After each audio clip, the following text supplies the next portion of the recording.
You're not in love with them. You're in love with what you made them mean. There's a mechanism in the psyche that runs silently beneath awareness. It takes the unfinished parts of yourself and throws them outward onto another person. You don't see this happening. You feel drawn. You feel connected. You feel like you finally found someone who understands you.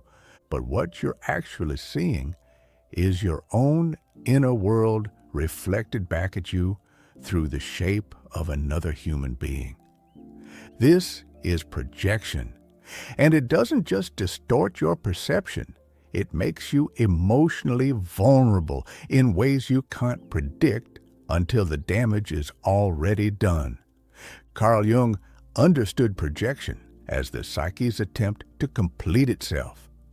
The unconscious seeks what it lacks. It searches for the qualities, the tenderness, the strength, the wildness it has rejected or never developed. And when it finds someone who seems to carry those qualities, the psyche latches on. You don't fall for people. You fall for the meaning you've assigned to them. The psyche operates through images. It doesn't process reality directly. It filters everything through symbols, associations, memories, wounds. When you meet someone new, your unconscious immediately begins scanning them for familiar patterns. Does this person remind you of your father, your first love, the version of yourself you wish you could be? The moment that association forms, projection begins. And here's what makes this so dangerous. You think you're responding to who they are, but you're responding to who your psyche needs them to be. The unconscious has an agenda. It wants resolution. It wants to heal old wounds, retrieve lost parts of the self, complete what was left unfinished in childhood or past relationships. So it finds someone who fits the template, and then it gets to work. This happens most intensely with the parts of yourself you've disowned. If you've buried your anger, you'll be drawn to someone who expresses rage freely. If you've suppressed your softness, you'll project depth and emotional safety onto someone who barely knows you. If you've never felt seen, you'll construct an entire fantasy around someone who gives you even a moment of attention. The psyche doesn't care if the person is real. It only cares that the image fits. And that's where the danger begins. Projection turns people into symbols. You stop seeing their actual behavior. You stop noticing the inconsistencies, the red flags, the ways they fail to show up. Instead, you interpret everything through the lens of what you need them to be. They cancel plans, and you tell yourself they're just overwhelmed. They pull away emotionally, and you decide they're protecting themselves because they care too much. They treat you poorly, and you convince yourself it's a test, a wound they're carrying, something you can heal if you just stay long enough. You're not responding to them. You're responding to your projection. And the more invested you become in the projection, the more reality has to bend to accommodate it. You start rewriting their behavior in your mind. You ignore your gut. You override your instincts. You create elaborate explanations for why things don't add up. Because admitting the truth would mean admitting you've been wrong about them from the beginning. This is how people stay in relationships that harm them. This is how they ignore their instincts, override their boundaries, and convince themselves that love means enduring confusion. The projection becomes more real than the person. And because the projection is yours, you defend it. You need it to be true. Because if it's not, you have to face what you've been avoiding all along. The parts of yourself you projected onto them are still missing, and now you're alone with that emptiness. Let's break down how this actually unfolds in real life. Because projection doesn't announce itself. It feels like chemistry. It feels like fate. It feels like you finally met someone who gets you. Picture this. You meet someone. They're charismatic, a little unpredictable, emotionally intense. They make you feel alive in a way you haven't felt in years. There's something magnetic about them, something raw.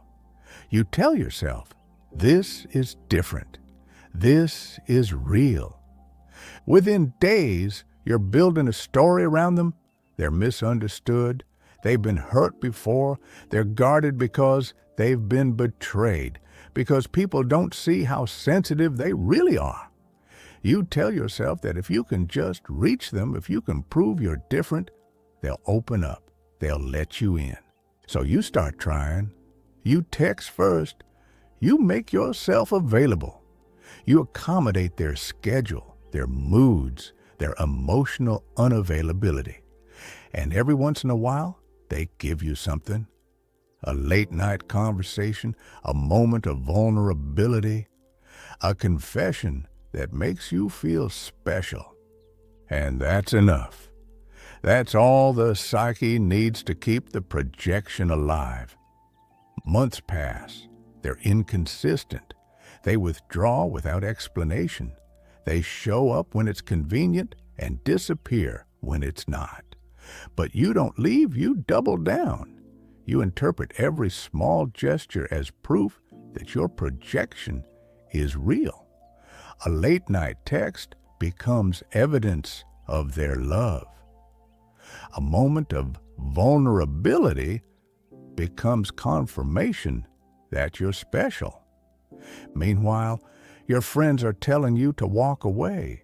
Your body is telling you something's wrong. You feel anxious when they don't respond. You feel small when they're distant. You feel like you're constantly trying to earn something that should be freely given, but you can't hear any of that because you're not seeing them. You're seeing your unmet need for validation wearing their face. This is what projection does. It creates a split between what's happening and what you're experiencing. The gap between those two realities grows wider and wider until you're living in a completely different story than the one actually unfolding. And the longer this goes on, the more you lose touch with yourself. You stop asking whether they're good for you. You stop noticing how you feel when you're with them. You stop trusting your own emotional responses because they contradict the story you've built. Your psyche is trying to heal itself through them. It's trying to find the father who abandoned you, the mother who didn't see you, the lover who broke you. It's trying to rewrite those stories by making this person different, by making this person stay. But they can't heal you. No one can. And eventually, reality breaks through. It happens suddenly or slowly, but it happens. They do something you can't rationalize. They say something that shatters the image. They leave or cheat or reveal that they never saw you the way you saw them. Maybe they tell you directly. Maybe they just stop pretending. And in that moment, the projection collapses. You're standing there looking at a stranger, and you realize you never knew them at all. Worse, you realize you didn't want to. You wanted the version you created. You wanted the story. You wanted the healing you thought they could give you. And now you're left standing in the rubble of something that never actually existed. This is the emotional danger of projection. It's not just that you misread someone. It's that you give your inner world away to a fantasy and call it connection. You pour your hope, your healing, your sense of self into an image you created, And when it falls apart, you're not just losing them, you're losing the parts of yourself you tried to find through them. The grief is real. But it's not grief for the relationship. It's grief for the illusion. And beneath that, it's grief for the parts of yourself you still haven't integrated. So what do you do with this? How do you stop projecting? How do you see people clearly when the psyche is wired to seek completion through others? The shift begins when you recognize projection for what it is. Not truth, not intuition. A mirror. When you feel that pull toward someone, that overwhelming certainty that they're meant for you, pause. Don't act on it immediately.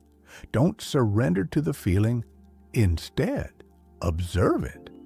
Ask yourself what you're actually responding to. Are you seeing them clearly, or are you seeing what you need them to be? Are they showing up consistently, or are you filling in the gaps with your own longing? What qualities are you assigning to them that they haven't actually demonstrated? This requires brutal honesty, because the psyche will resist. It doesn't want you to look too closely. It wants the fantasy intact, because the fantasy serves a purpose. It's protecting you from the pain of facing what's incomplete inside you. But that protection comes at a cost, and the cost is your ability to form real relationships with real people. Projection isn't wrong. It's human. The psyche will always seek completion, but awareness changes everything. When you catch yourself projecting, you reclaim the energy you were giving away. You stop expecting someone else to carry the qualities you rejected in yourself. You stop making people responsible for your healing, and you start developing those qualities within you. If you projected strength onto someone, you cultivate your own.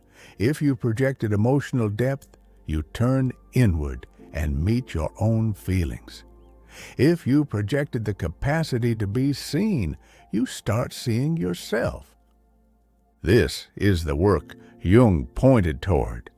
The integration of the shadow, the withdrawal of projections, the reclaiming of the disowned self. It's not easy.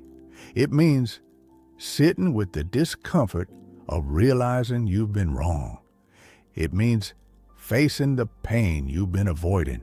It means acknowledging that the person you've been chasing can't give you what you're looking for, because what you're looking for isn't outside you.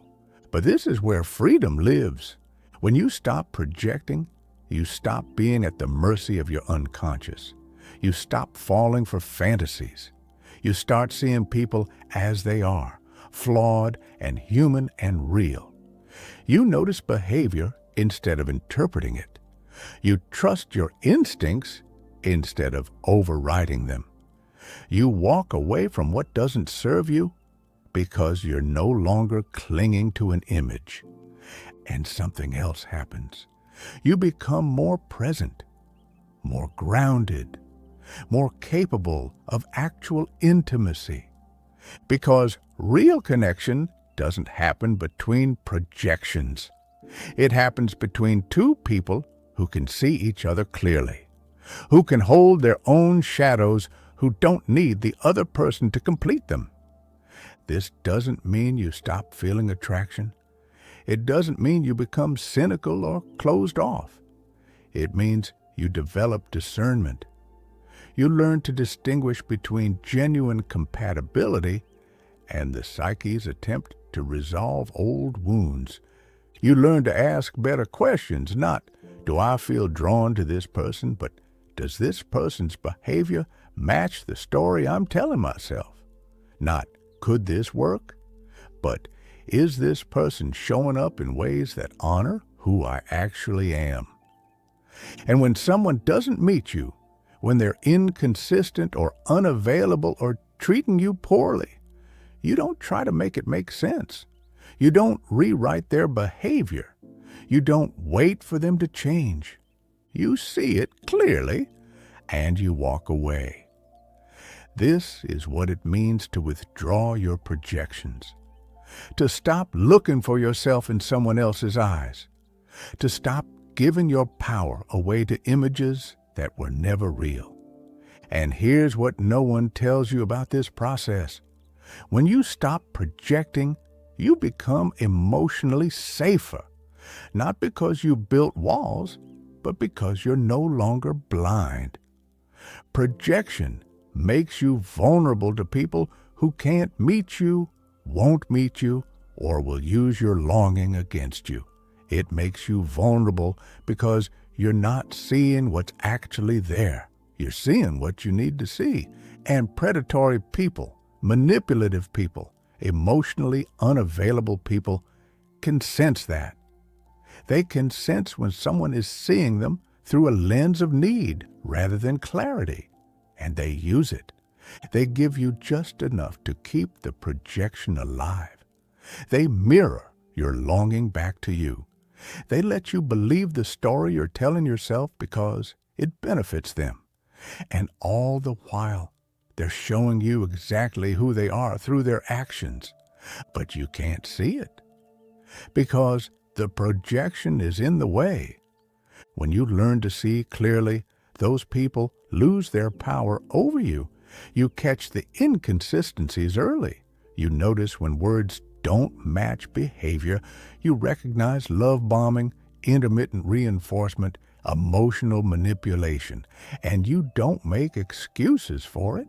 You don't need to, because you're not looking for someone to complete you. You're looking for someone who can meet you where you are. And that changes everything. The people you attract change. The relationships you build change. The way you move through the world changes. Because you're no longer giving your inner world away to strangers and calling it love. You're standing in your own emotional reality, whole, clear, present. And from that place, real connection becomes possible. When the projection fades, so does the danger.